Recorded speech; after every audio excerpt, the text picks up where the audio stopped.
Yo les amis, j'espère que vous allez tous très bien. Très content de vous retrouver dans cette vidéo et de parler de ce match entre le Bayern et Manchester City. Ce match retour s'est soldé sur le score de 1 partout, ce qui fait l'affaire des Citizens qui se qualifient pour les demi-finales de cette Ligue des Champions et va retrouver une nouvelle fois le Real Madrid. Haaland a ouvert le score à la 57e minute pour son équipe avant que Kimmich égalise pour le Bayern sur penalty à 10 minutes de la fin. La rencontre a été rythmée avec une bonne intensité, notamment en première mi-temps. On attendait le Bayern à l'exploit, mais les hommes de Tuchel ont manqué trop d'occasions pour renverser le match. Ils ont montré et ils ont essayé pour mettre le doute dans les rangs des hommes de Guardiola, mais City a su gérer ses temps faibles.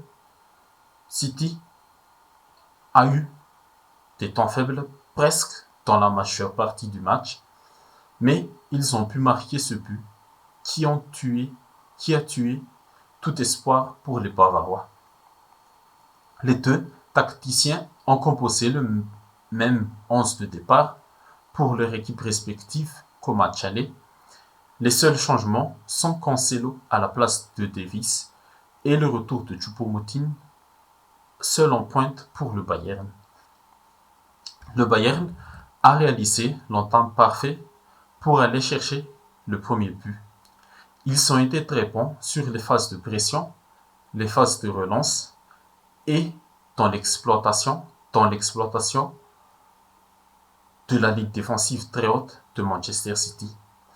Durant les 15-20 premières minutes, Manchester City n'a pas réussi à imposer son jeu et son rythme. Les Bavarois ont mis sous pression son adversaire pour aller marquer ce premier but qui peut donner plus de confiance et plus de boost au moral de l'équipe tout entière. Coman fut très actif sur son côté. Il a fait les efforts nécessaires défensivement et les projections utiles et très intéressantes offensivement. On l'a plus vu que Sané, car les attaques du Bayern penchaient surtout sur son côté avec Benjamin Pavard. Mais tout cela n'était pas suffisant. Les hommes de Tuchel ont manqué de lucidité et de réalisme dans le dernier geste et dans le dernier tiers, que ce soit sur la dernière passe et le dernier tir. Ils ont aussi manqué de monde dans la surface de réparation de City, car quand Coman arrivait à faire la différence face à un attaquant, il réussit son centre dans la bonne zone et dans le bon timing, mais aucun Bavarois n'était à la réception de ces centres. Et l'illustration parfaite de tout cela fut la grosse occasion de Leroy Sané à la 17e minute. Ça partait d'un ballon récupéré par Goretzka sur Rodri grâce au bon pressing de Coman sur Ruben Diaz. Et oui, c'était Ruben Diaz, désolé. Et là, c'est la situation que le Bayern adore exploiter. Musiala lance parfaitement Sané dans le dos de John Stones, mais l'attaquant allemand croise trop sa frappe. Alors que si ce tir rentre dans les buts d'Ederson, ça aurait complètement changé la dynamique du match, car ton équipe a marqué dans les premières minutes, ton équipe a concrétisé sa domination dans le jeu. Et quelques minutes après cette grosse occasion de Sané, City a eu sa première vraie situation et ça aurait pu aussi changer complètement le match d'un ballon récupéré par les Citizens dans leur moitié de terrain. Diaz trouve De Bruyne entre les lignes et là, De Bruyne à Haaland, la connexion est parfaite.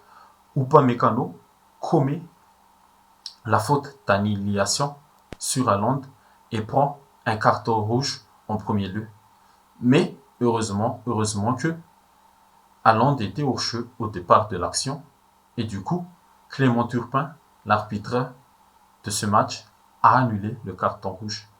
Et sur cette action, on voit bien aussi que City peut aller très vite vers l'avant avec Haaland et De Bruyne.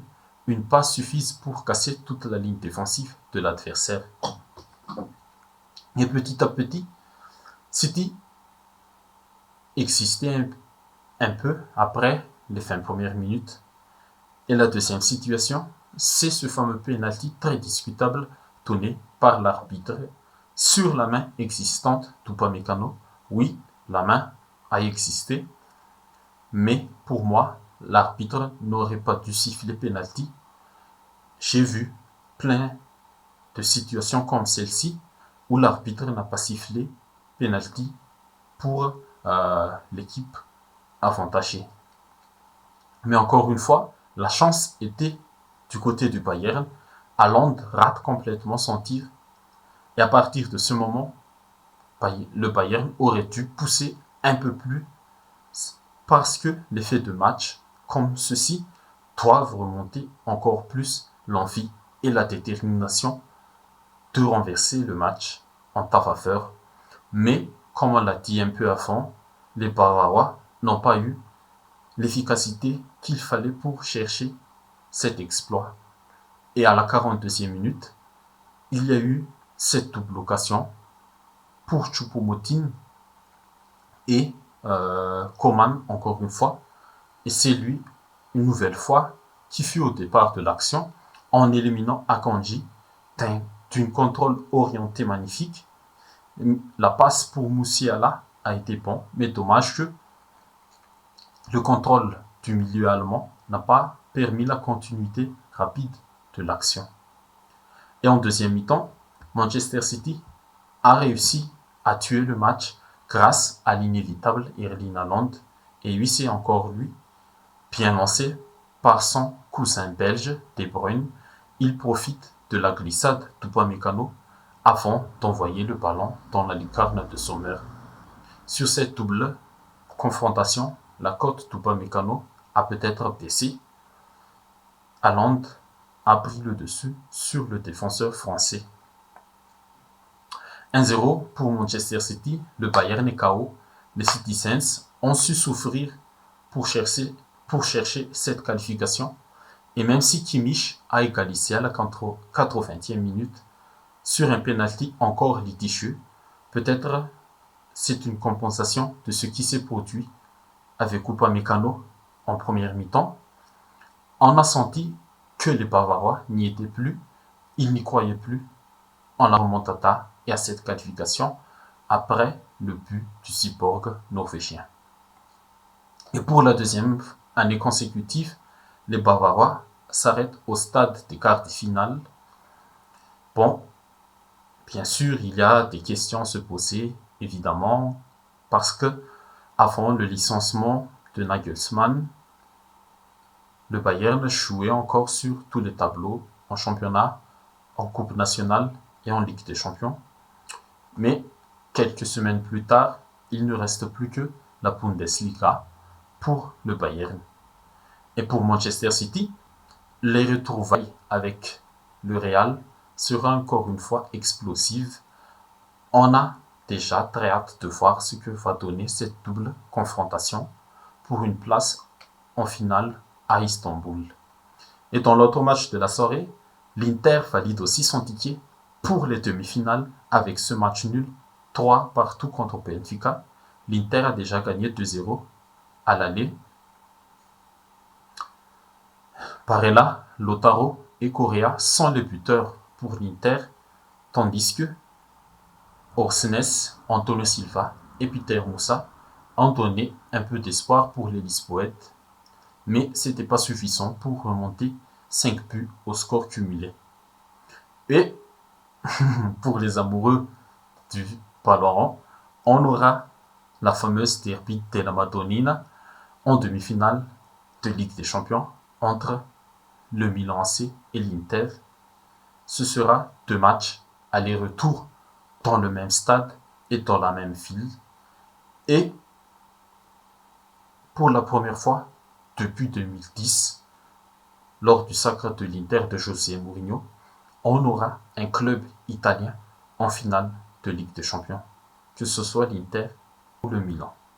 Du coup, abonnez-vous si ce n'est pas encore le cas pour ne pas rater les prochaines vidéos qui va traiter et parler de ces demi-finales. Et si cette vidéo vous a plu, n'hésitez pas à liker, à commenter et à partager pour tous les amateurs du ballon rond. Merci à tous et à la prochaine.